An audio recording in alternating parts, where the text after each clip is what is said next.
Jhagadia bar association દ્વારા રાજ્યભરમાં થઈ રહેલા વકીલો પર હુમલા બાબતે એડવોકેટ પ્રોટેક્શન એક્ટ બનાવવા આવેદનપત્ર આપી રજૂઆત.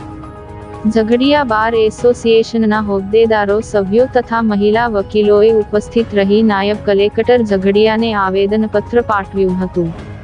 રાજ્યભરમાં જામનગર, અમરેલી, ભાવનગર, કચ્છ વગેરે જિલ્લાઓમાં વકીલો પર થતા હુમલા બાબતે આજરોજ ઝઘડિયા બાર એસોસિએશન દ્વારા નાયબ કલેક્ટર ઝઘડિયાને એડવોકેટ પ્રોટેક્શન એક્ટ વકીલ સુરક્ષા અધિનિયમ પસાર કરવા રજૂઆત કરી હતી. ગુજરાત રાજ્યની વિવિધ અદાલતોના એડવોકેટ એસોસિએશનના સભ્યોનું સંગઠન, જે ગુજરાત એડવોકેટ ફાઉન્ડેશન તરીકે રાજ્યમાં વકીલાતના વ્યવસાયો પર થતી અવારનવાર હિંસા અને હુમલાઓની ઘટનાઓને ધ્યાનમાં રાખીને દરેક બાર એસોસિએશનમાંથી સંયુક્ત રજૂઆત કરી રહ્યા છે. તેમણે તેમની રજૂઆતમાં જણાવ્યું હતું કે એડવોકેટ્સ આપણા કાનૂની પ્રણાલીનો અભિન્ન ભાગ છે, જે ન્યાયની પ્રાપ્તિ અને ન્યાય પ્રણાલીની વિવિધતાને સુનિશ્ચિત કરવા માટે ભૂમિકા ભજવે છે.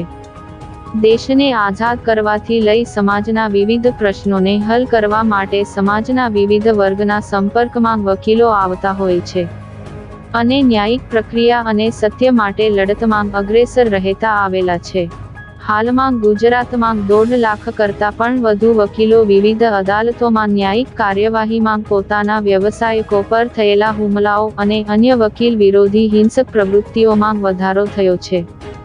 આ પરિસ્થિતિને ધ્યાનમાં લઈને ગુજરાત એડવોકેટ ફાઉન્ડેશન માને છે કે ગુજરાત રાજ્યમાં એક મજબૂત એડવોકેટ પ્રોટેક્શન એક્ટ, વકીલ સુરક્ષા અધિનિયમ પસાર કરવાની તાત્કાલિક જરૂર છે.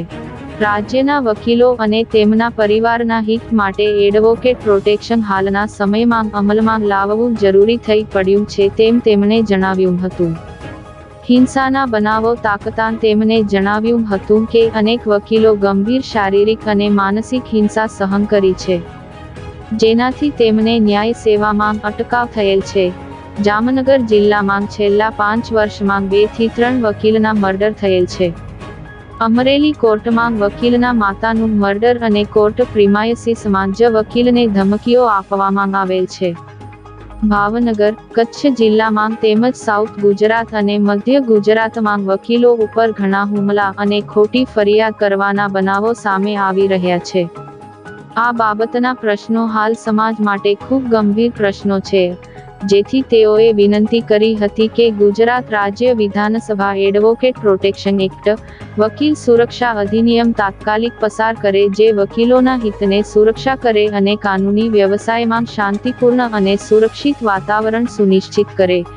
ગુજરાતના તમામ જિલ્લાઓની એક જ દિવસે અને એક જ સમયે સંયુક્ત રીતે થતી રજૂઆત ધ્યાને લઈ કૃપા કરી સહાનુભૂતિપૂર્વક વિચાર કરી યોગ્ય પગલાં લેવા માટે ઝઘડિયા બાર એસોસિએશન દ્વારા ઝઘડિયાના નાયબ કલેક્ટરને રજૂઆત કરવામાં આવી હતી.